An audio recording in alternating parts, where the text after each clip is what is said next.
इतिहास अभ्यासक इंद्रजित सावंत यांना पुन्हा धमकी आलेली आहे। कथित ऑडिओ क्लिपचं प्रकरण ताजं असताना पुन्हा त्यांना धमकी आली आहे।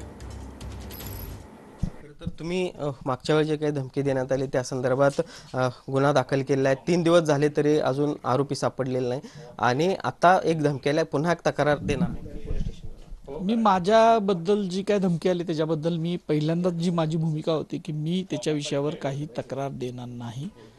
शिवाजी महाराजांचा अपमान झालाय त्याच्याविषयी पहिल्यांदा आपण बोललं पाहिजे असं माझं मत आहे। आज जो काही सोशल मीडियामध्ये जी काही धमकी देण्यात आली त्यामुळे घरी येऊन मारू अशा पद्धतीचं थोड्या दिवसाचंच तुम्ही सोबते आहात आणि घरी येऊन मारू असं अशी भाषा त्यामध्ये असे सोशल मीडियावर अनेक जण बोलत असतात, त्यांची दखल मी स्वतः काही घेत नाही।